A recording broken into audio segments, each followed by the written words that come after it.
Kelainan kongenital. Kelainan kongenital adalah kelainan dalam pertumbuhan struktur bayi yang timbul semenjak kehidupan hasil konsepsi sel telur. Kelainan kongenital adalah kelainan yang tampak pada saat lahir. Kelainan ini dapat berupa penyakit yang diturunkan atau didapat atas salah satu atau kedua orang tua atau tidak diturunkan. Kemudian terdapat beberapa faktor etiologi yang diduga dapat mempengaruhi terjadinya kelainan kongenital, antara lain: pertama, kelainan genetik dan kromosom; kedua, faktor mekanik; ketiga, faktor infeksi; keempat, faktor obat; kelima, faktor hormonal; keenam, faktor radiasi; ketujuh, faktor gizi; dan kedelapan, tidak diketahui penyebabnya. Ada beberapa macam kelainan kongenital. Pertama, encephaloceal adalah suatu kelainan tabung saraf yang ditandai dengan adanya penonjolan meninges atau selaput otak dan otak yang berbentuk seperti kantung melalui suatu lubang pada tulang tengkorak. Kemudian terdapat tanda-tanda encephaloceal. Pertama, hidrosefalus, kemudian kelumpuhan keempat anggota gerak, kemudian gangguan perkembangan, mikrosefalus, gangguan penglihatan, keterbelakangan mental dan pertumbuhan, dan terakhir ataksia.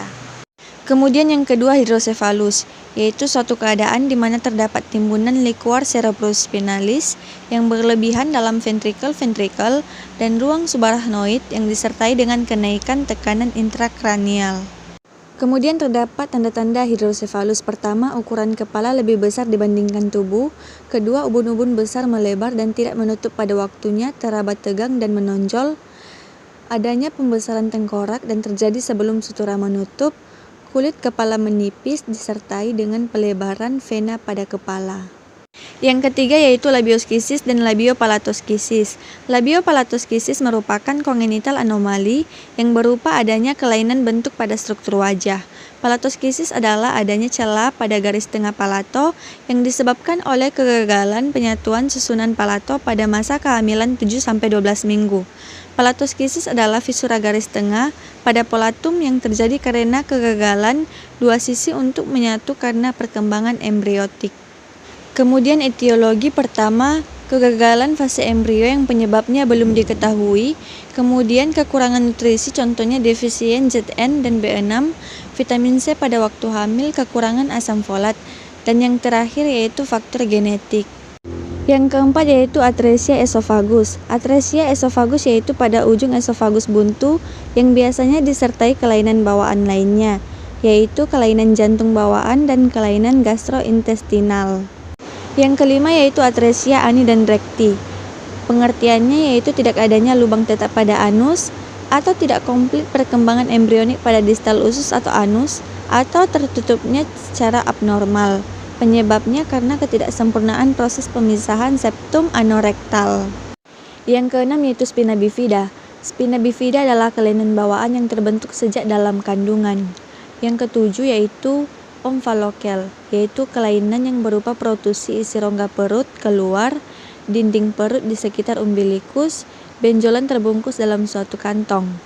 Omphalokel terjadi karena dinding abdomen gagal untuk berkembang selama masa embrio saat berusia 10 minggu. Yang kedelapan yaitu hernia diafragma, terjadi karena terbentuknya sebagian diafragma sehingga isi perut masuk ke dalam rongga toraks. Kemudian yang kesembilan yaitu obstruksi usus. Pada bayi yang dilahirkan oleh ibu dengan hidroamnion harus dilakukan dengan tindakan pemasukan pipa melalui mulut ke lambung. Yang kesepuluh yaitu hipospadia.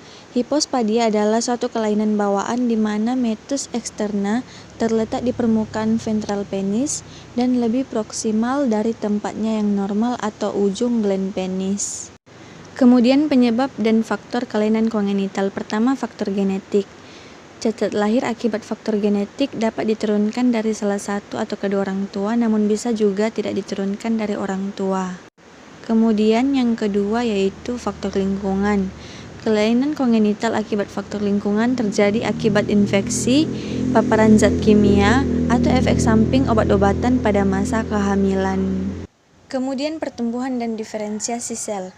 Pada organisme uniseluler atau bersel tunggal, pertumbuhan adalah pertambahan jumlah sel yang juga berarti pertambahan jumlah organisme yang membentuk populasi atau suatu biakan. Kemudian pada organisme yang membentuk aseluler, selama pertumbuhan ukuran sel menjadi besar tetapi tidak terjadi pembelahan sel. Kemudian diferensiasi sel adalah proses ketika sel kurang khusus menjadi jenis sel yang lebih khusus. Tahap diferensiasi pertama zigot, kedua blastula, ketiga grastula, keempat tubulasi, dan kelima organogenesis. Diferensiasi terjadi pada 3 tempat, yaitu pertama, intra dan ekstrasel, kedua, populasi sel, ketiga, jaringan dan alat. Kemudian faktor yang mempengaruhi terjadinya diferensiasi pertama kontrol gen, kedua asam retinoat, ketiga growth factor.